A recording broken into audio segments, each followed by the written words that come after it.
이 시간에는 요한복음 13장 31절부터 38절 말씀까지 읽었습니다. 오늘은 요한복음 37번째 시간으로 부제목은 주님을 신뢰하는 제자입니다. 주님을 신뢰하는 제자. 자, 오늘 본문 31절을 보면 이렇게 시작합니다. 그가 나간 후에. 이 말은 가룟 유다가 은 30냥에 예수님을 팔기 위해서 나간 직후라는 뜻이에요. 그러면 지금 밖에서는 어떤 음모가 진행되고 있느냐? 예수님을 죽일 계획이 대제사장들에 의해서 착착 준비되고 있었어요. 말하자면 예수님의 죽음이 초읽기에 들어간 거예요. 자, 예수님이 이걸 아실까요? 모르실까요? 아시죠? 자, 이 사실을 모른다면 몰라도 알고 있다면 예수님이 인간의 몸을 입으셨잖아요. 그 한 인간에게 이게 얼마나 고통스럽고 두려운 순간이겠습니까? 그러나 이 사실을 다 알고 계시기 때문에 그 고통스럽고 그 두려울 것 같은 순간에 예수님께서 본문 31절에서 뜻밖의 말씀을 하셔요. 그 언제 이 말씀을 하시냐? 가룟 유다가 나간 다음에, 가룟 유다가 은 30냥에 예수님을 팔려고 나간 다음에 이 말씀을 하셔요. 그 다음에 같이 읽겠습니다. 시작. 예수께서 이르시되 지금 인자가 영광을 받았고 하나님도 인자로 말미암아 영광을 받으셨도다. 자, 두려움 때문에, 공포 때문에 몸서리 쳐야 될 것 같은 그 마지막 순간에 예수님이 뭐라고 말씀하셔요? 인자가 영광을 받았대요. 예? 인자가 누구예요? 예수님이죠. 예수님께서 영광을 받으셨다는 거예요. 그뿐만 아니에요. 예수님 때문에, 예수님뿐만 아니라 예수님 때문에 하나님께서도 예수님으로 인해서 영광을 받으셨다는 거예요. 지금 다시 한번 말씀드리지만 죽음의 초읽기에 들어간 이 절박하고도 참담한 순간에 도대체 예수님이 무슨 영광을 받으셨다는 거예요? 예? 또 독생자 예수님이 그렇게 비참하게 죽을 건데 하나님께서는 또 무슨 영광을 받으셨다는 거예요? 참 이해가 안 가죠. 자, 우리는 이걸 뭐부터 풀어가야 되느냐? 예수님께서는 사람의 생명을 사랑하는 사랑으로 충만하셨다는 이 사실부터 우리가 풀어가야 돼요. 그렇기 때문에 예수님께서는 죄에 빠져 고통받는 인간들의 생명을 구원하시기 위해 자신의 생명을 십자가에 대속물로 내어주기를 주저하지 않으신 분이에요. 그렇기 때문에 이 죽음이 초읽기에 들어간 이 죽음을 두려워하기보다는 그 죽음을 왜 죽는 거예요? 그 죽음으로 인하여 구원받을 영혼들이 있잖아요. 그 구원받을 생명들 때문에 예수님께서 영광을 받으시고 그런 예수님으로 인하여 하나님께서 영광을 받으셨다는 거예요. 그래서 예수님께서 본문 32절에서 이렇게 말씀하셔요. 시작. 만일 하나님이 그로 말미암아 영광을 받으셨으면 하나님도 자기로 말미암아 그에게 영광을 주시리니 곧 주시리라. 만약 하나님께서 예수님으로 인해 영광을 받으셨다면 하나님께서도 하나님 때문에 어떻게 해요? 영광을 예수님께 주실 거라 이 말이에요. 여러분, 저와 여러분이 하나님께 영광을 드리기만 하는 게 아니에요. 작지만 부족하지만 저와 여러분이 하나님의 영광을 위해서 살죠? 하나님께서도 저와 여러분에게 영광을 주시는 거예요. 그러면서 본문 33절에서 예수님의 제자들이 예수님께서 계신 곳에 지금은 올 수 없다고 말씀하셔요. 왜요? 자, 이때까지만 해도 비록 예수님의 제자들이 예수님과 함께 자고 예수님과 함께 먹고 살지만, 그러나 아직 다른 사람들의 생명을 위해 자기의 생명을 포기하는 것을 두려워하는 상태이기 때문에, 여러분, 우리가 예수님을 닮아가는 최고의 경지가 어디예요? 다른 사람의 생명을 위해서 내 생명을 포기하는 거예요. 이게 최고의 경지예요. 그래서 수많은 선교사님들이 어떻게 해요? 복음을 전하기 위해서 생명을 내놓는 거예요. 예수님 닮아가는 거죠. 그런데 지금 현재로서는 예수님이 보시기에 지금 예수님과 함께 있는 이 제자들의 상태가 어때요? 예수님을 부인하는 유대인들이나 별반 다를 바가 없어요. 같이 있다는 거 빼고는. 네? 비록 예수님과 함께 있지만, 그러나 이 속에는 뭐가 있어요? 저급한 시기심, 다툼, 분열이 있어요. 그래서 어떡합니까? 내 생각과 다른 사람을 용서를 못해요. 내 자존심 상하게 하는 사람을 용서를 못해요. 내가 판단하기에 내 기준에 미치지 못하는 사람을 어떻게 해요? 인정을 안 해요. 이 사실을 알고 계시는 예수님은 간절한 심정으로 본문 34절로 35절에서 이렇게 당부하십니다. 시작. 새 계명을 너희에게 주노니 서로 사랑하라. 내가 너희를 사랑한 것 같이 너희도 서로 사랑하라. 너희가 서로 사랑하면 이로써 모든 사람이 너희가 내 제자인 줄 알리라. 자, 보세요. 예수님께서 우리를 사랑하셔서 당신의 생명을 온전히 버리심으로 우리의 생명을 살리신 것 같이, 제자들 역시 서로 자기의 생명을 나누어 주고 포기함으로써 다른 사람을 살리는, 다른 사람을 사랑하는 그런 제자가 되라는 거예요. 그러면 그제야 예수 그리스도의 참된 제자가 되었음을 세상 사람들이 인정할 거라 이 말이에요. 저와 여러분도 이거 저 예수쟁이들 이렇게 눈살을 찌푸리게 하는 것이 아니라, 저와 여러분이 정말 예수님을 닮아가기를 애쓴다면 어떻게 해요? 아, 저 사람은 정말 예수 믿는 사람이야. 이런 소리를 듣게 된다는 거죠. 왜요? 자기의 생명을 포기하며 사랑하는 곳에 하나님의 영광과 역사가 드러나기 때문이에요. 그런데 바로 여기서 우리는 두 가지 질문을 하게 됩니다. 첫째 질문은, 서로 사랑하라는 이 말씀은 구약 때부터 반복되어 온 말씀이에요. 심지어 성경에 뭐라고 돼 있어요? 하나님은 사랑이시라 그랬어요. 그런데 어떻게 사랑하라는 이 말씀이 새삼스럽게 새 계명이 될 수 있느냐, 이거고, 두 번째 질문은, 내가 아무리 다른 사람의 생명을 사랑하려고 노력해도 안 되는 걸 어떡하냐 이 말이에요. 여러분 그렇지 않아요? 나도 정말 예수님 닮아서 사랑하고 싶어요. 근데 이 속에서 용납이 안 되는 걸 어떡하냐 이 말이에요. 이 두 가지 질문. 그런데 이 질문의 답을 일시에 해결해 주기 위해서 예수님께서 하신 말씀이 뭡니까? 아까 34절로 35절에서 빨간색 시작. 내가 너희를 사랑한 것 같이 너희도 서로 사랑하라. 기준이 있어요. 기준. 너희가 서로 사랑하라는 그 계명 자체가 새로운 게 아니라 그건 옛날부터 있어 왔어요. 근데 이 사랑의 출발점이 바뀌었어요. 지금까지 사람들은요, 사랑의 출발점을 어디다 뒀습니까? 자기 자신에게 뒀어요. 내가 사랑하면 할만하면 하고 할만하지 않으면 안 하고, 그래서 자기 기준에 미치지 않는 사람은 사랑 안 했어요. 그런데 이제는 그 기준을 나에게 두는 게 아니라 어디다 두는 거예요?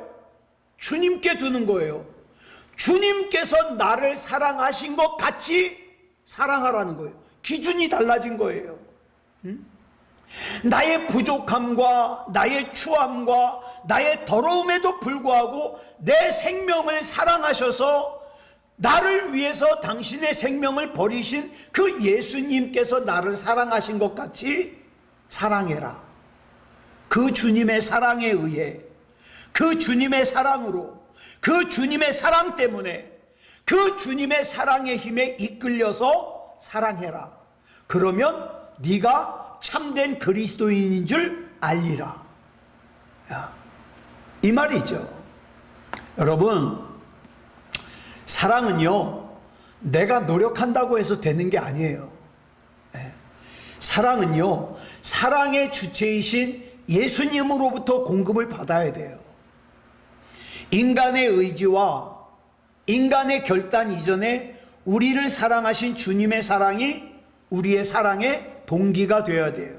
그때 비로소 저와 여러분은 우리가 먼저 알아야 될 것이, 나는 사랑의 근원이 아니에요. 나는 사랑의 통로예요. 통로. 그래서 나는 예수님께서 나를 사랑하신 것 같이 사랑해야 되는 거죠. 자, 지극히 짧은 순간 동안에 예수님을 모른다고 3번씩이나 부인했던 베드로가 다구는 소리를 들었어요. 그 순간 누가복음에 보니까 예수님과 베드로의 눈이 마주쳤어요. 베드로가 예수님과 눈이 마주친 순간 베드로가 어떻게 했습니까? 자기의 잘못을 통감하고 밖으로 나가서 심히 통곡했다고 누가복음 22장 62절에 기록하고 있어요. 자, 예수님을 모른다고 부인하고 맹세하고 저주하였음에도 불구하고 자기를 쳐다보는 예수님의 눈에는 여전히 변함없는 사랑이 담겨 있거든요. 여러분, 요즘 세상에 사랑이 담겨 있는 눈을 찾기가 힘들죠. 자기 자신의 배신과 자기 자신의 추악함마저 한없이 감싸주시는 예수님의 따뜻한 사랑이 담겨 있는 눈을 본 순간 베드로는 견딜 수가 없었어요. 이거 통곡하는 거예요. 그뿐만 아니에요. 더러운 인간의 생명 그 자체를 사랑하시고 그 생명을 구원하시기 위해서 예수님이 뭐라 그러셨어요? 나의 하나님, 나의 하나님, 어찌하여 나를 버리셨나이까? 라며 절규하시기까지 당신의 생명을 대속물로 온전히 내어놓으신 그 예수님의 사랑 앞에서 베드로의 인생은요, 거꾸러지고 말았어요. 여러분, 내 인생이 하나님 앞에서 완전히 변하지 않은 사람은요, 아직 진짜 예수님 못 만난 거예요. 2가지 때문에 그래요. 자기가 얼마나 추한 죄인인지를 모르는 거고요, 그런 죄인을 위해서 예수님께서 어떻게 하셨는지를 아직 모르는 거예요. 그러니까 어떻습니까? 뻔뻔하게 예수님 쳐다보고 아무렇지도 않은 거예요. 그러나 예수님의 그 사랑의 눈빛 앞에서 자기 자신을 발견한 베드로는 거꾸러지고 말았어요. 그 사랑 때문에, 그 사랑의 능력에 의해서 베드로는 생명이신 주님과 인간의 생명 그 자체를 사랑하는 자가 됐어요. 그래서 어떡합니까? 그 주님의 말씀을 따르다가 나중에 십자가에 달리게 됐는데, 내가 어떻게 나 같은 존재가 예수님과 똑같이 십자가에 올바로 달리냐? 나는 거꾸로 매달아라. 십자가에 거꾸로 달려 죽었죠. 그래서 세상 사람들은 그렇게 변화된 베드로를 가리켜 뭐라 그럽니까? 주님의 참된 사도라 그러는 거예요. 여러분, 저와 여러분이 살면서 반드시 들어야 되지만 듣기 가장 어려운 말이 뭔지 아십니까? 진짜 그리스도인이에요. 진짜 예수쟁이에요. 이건 진짜 중요한 거예요.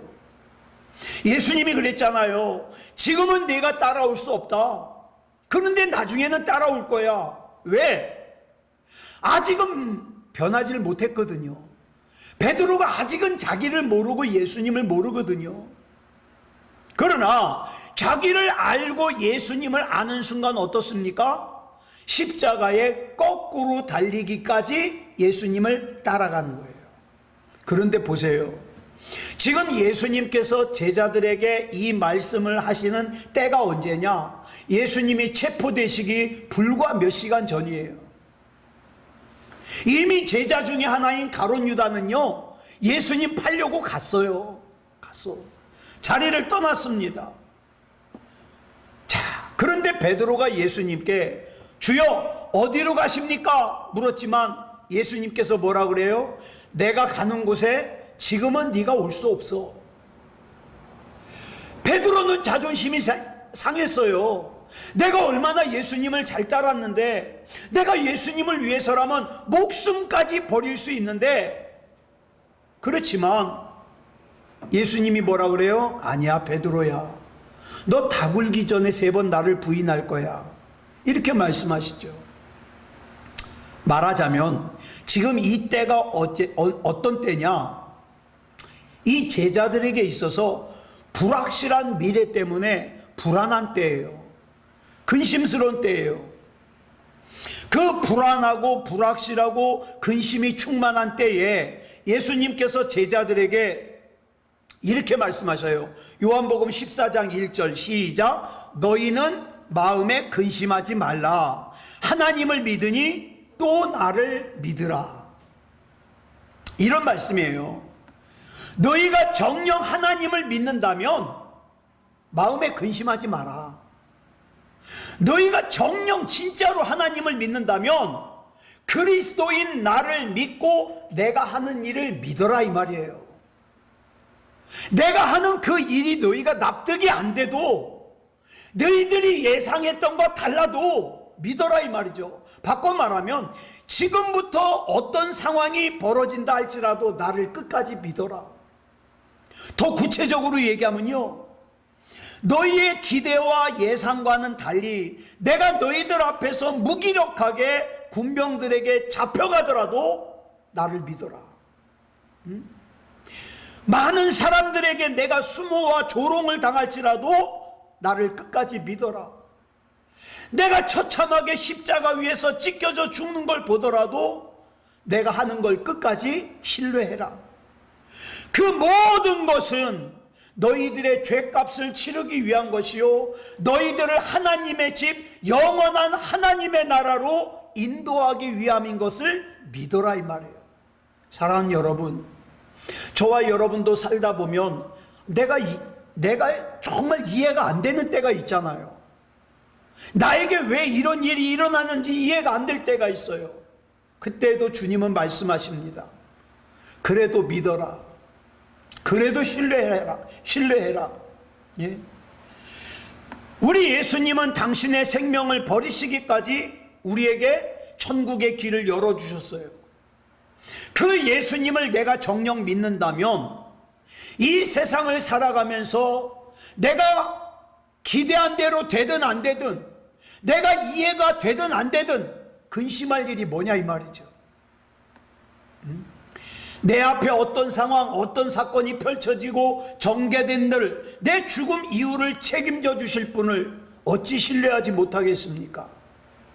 그러나 제자들이 아직 예수님을 믿지 못했을 때, 바로 그들에게 천국을 주시기 위해서 예수님께서 십자가를 지실 때 어땠습니까? 제자들은 다 도망갔어요. 왜? 내가 기대한 것과 다르다고, 내가 생각한 것과 다르다고. 그런데 그 제자들이 그 후에 주님을 진정으로 믿기 시작했을 때부터는 어떻습니까? 이 세상의 그 무엇도 그들을 불안하게 하거나 근심스럽게 할 수가 없어요. 이걸 히브리서 11장에서 뭐라고 얘기합니까? 세상이 감당 못한다, 이렇게 표현하고 있어요. 그래서 그들은 어떤 상황에서도 굴하거나 절망하지 않고 당당하게 살아갈 수가 있었습니다. 요한복음 14장 6절에서는 또 예수님께서 이런 말씀을 하셔요. 시작. 예수께서 이르시되 내가 곧 길이요 진리요 생명이니 나로 말미암지 않고는 아버지께로 올 자가 없느니라. 이 말씀을 뒤집어 생각하면 누구든지 나로 말미암기만 하면 틀림없이 아버지께로 올 수 있다, 이 말이죠. 말미암는다는 게 뭐예요? 통하여라는 뜻이에요. 폐수보다 오물보다 더 추악한 인간이라 할지라도 예수 그리스도를 통하기만 하면, 예수 그리스도를 말미암기만 하면 거룩하신 하나님 아버지 집에 이르는 자가 된다, 이런 뜻이죠. 그러면 도대체 예수 그리스도가 어떤 분이기에 그분을 통하기만 하면 이런 놀라운 일이 일어났냐? 여러분 잘 아시는 말씀이 나오잖아요. 빨간색만 시작. 내가 곧 길이요 진리요 생명이니 나로 말미암지 않고는 아버지께로 올 자가 없느니라. 누구든지 주님을 통하기만 하면 틀림없이 아버지께 이룰 수 있다, 이 말이에요. 다시 말해서 예수 그리스도께서는 거룩하신 하나님 아버지와 그 다음에 폐수와 오수 같은 저와 여러분을 연결해주는 파이프라, 이 말이에요. 파이프다. 아무리 더러운 오물이고 폐수라 할지라도 하수관 속으로 들어가면 어떻습니까? 그 하수관을 통하여서 어디까지 가요? 하수 처리장으로 갑니다. 내가 아무리 폐수라도, 내가 아무리 오물처럼 더럽고 추악한 인간이라 하더라도 예수 그리스도의 파이프 안에 들어가기만 하면 우리 예수님의 능력으로 어때요? 아버지의 집에 이룰 수 있는 거예요. 그래서 내 공력이 아닌 우리 주 예수 그리스도의 은혜로 나는 하나님 아버지의 집에 이룰 수 있는 거죠. 그렇다면 이 예수 그리스도라고 하는 파이프 안에서도 우리는 어때요? 여전히 악취를 풍겨요. 다른 사람에게 피해를 입혀요. 그러다가 그 중에 어떤 폐수는요, 그 파이프에서 튕기쳐 나가요. 그러면 어떻습니까? 그냥 폐수로서 끝나는 거예요. 그러나 예수 그리스도라는 파이프를 통해서 가잖아요. 여기 중요한 말씀이 나오잖아요. 예수님은 길이에요. 폐수요 오수인 그 죄악된 인간이 지나가야 되는 길이에요. 길인 동시에 뭡니까? 이게 진리로 연결이 돼요. 진리라는 건 뭐냐 하면 깨끗하게 정수가 된다는 뜻이에요. 정화가 된다는 거예요.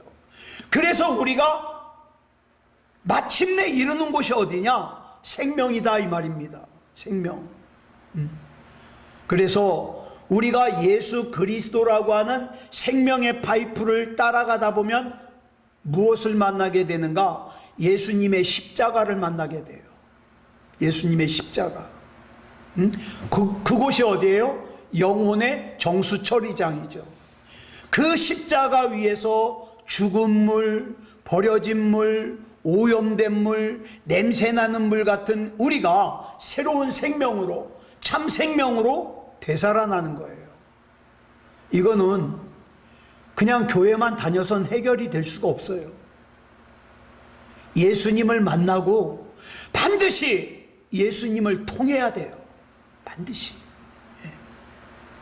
예수님께서 우리에게 주시는 그분의 생명으로 우리는 거룩하신 하나님께 이룰 수 있으며 영원한 생명의 근원 되시는 하나님 아버지의 나라에 우리는 들어갈 수 있다, 이 말이에요. 그러므로 이 모든 것이, 자 보세요. 우리는 길이요 진리요 생명이라는 거 무수하게 외웠어요. 그런데 중요한 거, 길이 뭐냐? 파이프예요. 죄인된 내가 들어가야 될 파이프예요. 그러면 어떻게 됩니까? 진리를 통해서 정화가 돼요. 그 진리를 통해서 정화가 된 우리는 어디에 이르느냐? 생명에 이르러요. 그 모든 과정이 누구예요? 예수님이에요. 그래서 예수님이 길이요 진리요 생명 되시는 거예요. 그렇다면 우리는 여기서 믿음이 뭔지 한 차원 더 높게 생각해 볼 수 있어요. 뭐냐? 믿음은 나를 드러내는 게 아니에요. 사람들은요 자꾸 나를 드러내고 싶어 해요. 근데 나를 드러내잖아요. 반드시 냄새나는 부분이 생겨요. 내 믿음을 드러내려고 하면 할수록, 내 어떤 부분을 과시하려고만 할수록 어때요? 냄새가 나요. 냄새가. 믿음은 길 대신 예수 그리스도 안에 그 예수님의 길을 따라가다가 진리이신 예수님으로 우리가 정화되어서 그 다음에 예수 그리스도의 생명 속에 나는 없어지는 거예요. 나는 없어지는 거예요. 그리고 나를 감싸고 계신 우리 주님의 생명, 주님의 진리, 주님의 모습을 드러내는 거예요. 저는 그런 거 참 많이 봐요. 특히 목사님들의 세계에 그런 게 있어요. 나를 알아주기 원하는 분들이 있잖아요. 우리 사람들의 마음속에 다 그런 부분이 있어요. 날 좀 알아봐 줬으면, 날 좀 대단하게 봐줬으면. 그런데요, 날 좀 대단하게 봐줬으면 하는 순간 내 안에서 뭐가 보이지 않아요? 예수님이 보이지 않아요.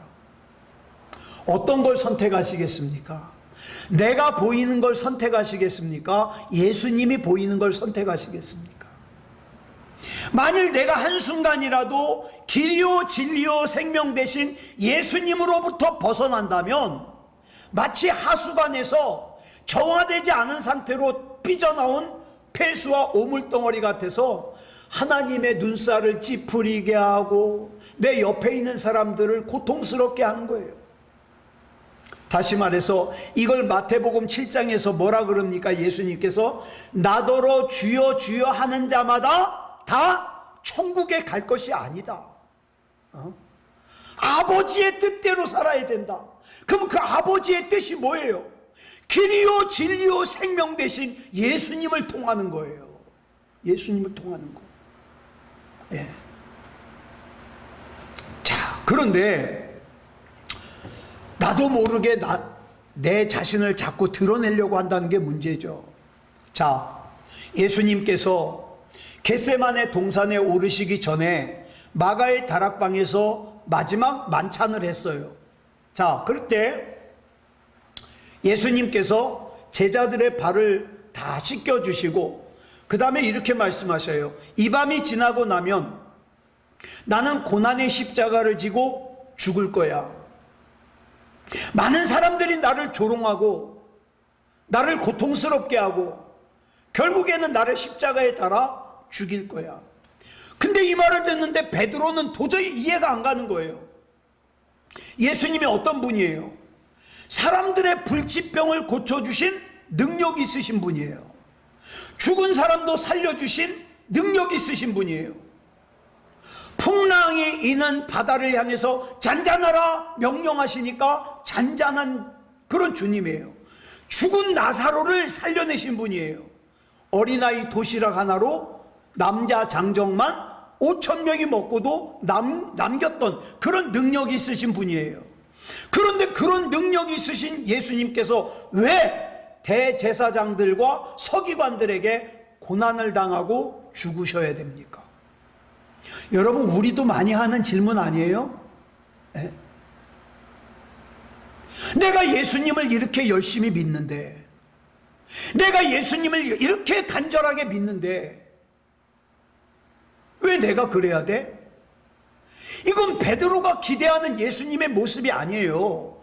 베드로가 기대하는 예수님의 모습은요, 가는 곳마다 열렬한 환호를 받다가 마침내 이스라엘의 왕이 돼가지고 자기네들을 갖다가 정승을 만들어 주시는 거, 그게 자기네들이 기대하는 거예요. 베드로가 예수님께 물었어요. 예수님, 도대체 어디로 가신다는 말입니까? 언제 가시는 겁니까? 그랬더니 예수님께서 요한복음 13장 36절에서 이렇게 말씀하시는 거예요. 빨간색만 시작. 내가 가는 곳에 내가 지금은 따라올 수 없으나 후에는 따라오리라. 이 말씀에 베드로가 기가 막히죠. 37절을 보면 목소리를 높여서 이렇게 말해요. 빨간색만 시작. 주여, 내가 지금은 어찌하여 따라갈 수 없나이까? 주를 위하여 내 목숨을 버리겠나이다. 죽을 수도 있다 이 말이에요. 베드로의 이 고백은 거짓말이 아니에요. 진짜 그러고 싶어요. 그럴 수 있을 것 같아요. 그럴 각오도 있어요. 그런데 이 베드로의 고백에 예수님께서 그 다음 38절에서 뭐라고 말씀하셔요? 시작. 네가 나를 위하여 네 목숨을 버리겠느냐? 내가 진실로 진실로 내게 이르노니 닭 울기 전에 네가 3번 나를 부인하리라. 주님의 이 말씀에 베드로는 참 충격을 받았을 거예요. 왜 나를 인정 안 해주지? 예? 충격을 받았을 거예요. 자, 우리 마지막 만찬으로 한번 생각해 보자고요. 그 사랑의 진한 밥상 공동체가 무르익어갈 무렵, 그 감격의 떡과 포도주를 먹으면서 시간 가는 줄 모르던 중에 예수님께서 마태복음 26장 21절에 보니까 이렇게 말씀하셔요. 너희 중에 한 사람이 나를 팔리라. 그 순간 제자들의 얼굴이 다 굳었어요. 왜? 거기는 12명의 제자와 예수님밖에 없거든요. 그러니까 제자들이 저마다 근심하는 표정으로 그러죠. 주여, 그가 바로 접니까? 저는 아니지요. 성질 급한 사람은 뭐라 그래요? 막 욕까지 하겠죠. 주님, 도대체 그놈이 누굽니까? 아, 우리 중에 그런 배신자가 숨어 있다니요. 흥분했을 거예요. 그런데요, 중요한 거는 제자들이 이렇게 물었다는 거예요. 저는 아니죠. 저는 아니죠. 이 질문의 배경이 뭡니까? 정작 예수님을 판 가룟 유다 말고도 예수님을 배반할 생각을 다른 제자들도 했다 이 말이에요. 정도의 차이는 있지만 그렇지 않았으면 그렇게 물어볼 일이 없죠. 설마 저는 아니겠죠? 이 질문의 의도가 뭐예요? 그 양심의 가책에서 벗어나고 싶은 거예요. 당시 예수님을 따르는 무리들 가운데는, 자, 예수님을 왜 따라왔냐? 성령 받기 전까지는요, 예수님을 통해서 자기가 한 자리 해보려고, 높은 자리. 예? 예수님을 통해서 자기 소원 좀 이뤄보려고 예수님을 따른 거예요. 그런데 그런 속도 모르고 예수님께서는 뭐 하나님의 나라를 얘기를 하더니 마침내는 어떻게 해요? 잡혀가서 죽을 거래요. 고난받고 죽을 거래요. 그러니까 이 제자들의 마음속에, 야, 이거 뭐가 좀 잘못되는 것 같다? 우리는 예수님을 통해서 세상에서 한번 잘 살아보려고 그랬는데 예수님이 이상한 말씀하시네? 그러면서 이 속에 갈등이 생기는 거예요. 여러분, 이런 생각에서 우리 역시 자유롭지 못해요. 예수님께서 내가 원하는 대로 소원을 들어주지 않잖아요. 이 세상에서 건강하게 살고, 이 세상에서 부자로 살고, 이 세상에서 참 형통하게 살고 싶어서 내가 예수님을 믿는데, 예수님께서 그런 나의 기대를 만족시켜주지 못하면 마음속에 무슨 생각이 파고들어요? 교회를 떠날까? 신앙생활을 떠날까? 하나님을 떠날까? 이런 생각이 파고든다고요. 마치 선악과 앞에서 아담과 하와처럼 땅을 판 돈을 앞에 둔 아나니아와 삽비라처럼 악한 마귀가 자꾸 파고들어요. 그러면 그 악한 마귀의 유혹을 이기지 못하면 어떻게 됩니까? 믿음다운 믿음의 고백을 잃어버리는 거예요. 아, 나 교회 헛다녔어. 나 신앙생활 헛했어. 이렇게 되는 거예요. 그러면서 어떻게 합니까? 점점 기도 시간이 줄어가다가, 예배 시간이 줄어가다가 마침내는 교회도 안 가요. 예배도 안 드려요. 그러는데 누가 물어보면 뭐라 그래요? 당신은 종교가 뭡니까? 기독교래요. 자기가 예수님을 믿는다는 명맥만 이어가는 가짜 그리스도인들이 많아지고 있다는 거죠. 그래서 오늘날 기독교가 안타까운 것은 하나님께 이것 달라 저것 달라 요구는 많이 하지만 정작 하나님이 찾으시는 믿음다운 믿음을 가진 사람은 없다. 너무 없다. 사랑하는 여러분, 저와 여러분이 그 사람 하나 돼보시지 않겠습니까? 예? 누가 그 사람이 좀 어디에 믿음다운 믿음 없나? 그렇게 찾을 것이 아니라, 하나님, 내가 약하지만, 내가 부족하지만 내 남은 인생 하나님 앞에 하나님께서 찾으시는 그 믿음이고 싶습니다. 이렇게 고백하실 생각 없어요? 지금 저와 여러분은 주님께서 나를 사랑하신 것 같이 나 역시 다른 사람을 사랑하면서 살고 있습니까? 이 진짜 어려운 거예요. 아니면 아직도 여전히 누구 때문에 무엇 때문에 내가 마음이 편치 못해, 누구 때문에 무엇 때문에 내가 참 신앙생활하기가 힘이 들어, 누구 때문에 무엇 때문에 내가 아무것도 할 수가 없어, 그러면서 닭 울기 전에 예수님을 3번이나 부인하는 베드로처럼 여전히 신앙을 부인하고 있습니까? 오늘 저와 여러분에게도 예수님의 제자들에게 필요했던 그 예수님을 절대적으로 신뢰하는 믿음이 필요합니다. 주님, 내가 주님을 믿고 주님의 말씀에 순종하며 살아가는 과정 속에서 내가 기대한 대로 되지 않아도, 내가 원하는 대로 되지 않아도 주님의 뜻대로 되길 원합니다. 누가 이렇게 고백하시겠습니까? 사랑하는 여러분,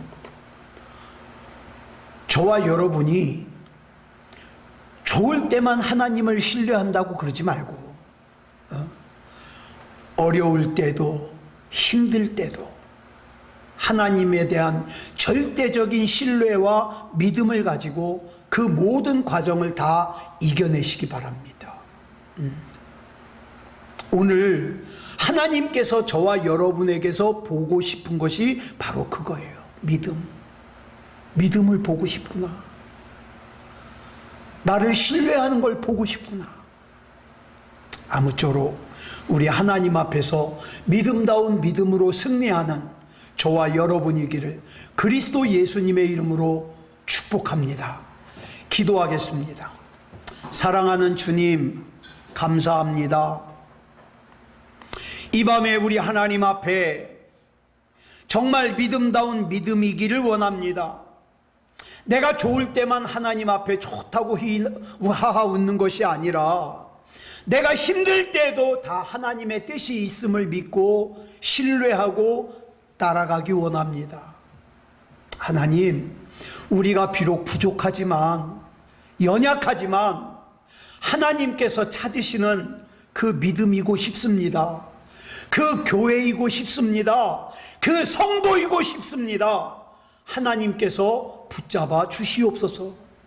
이 밤에 기도할 때에 우리 하나님께서 붙잡아 주실 줄 믿사오며 그리스도 예수님의 이름으로 간절히 기도드려 싸움나이다. 아멘.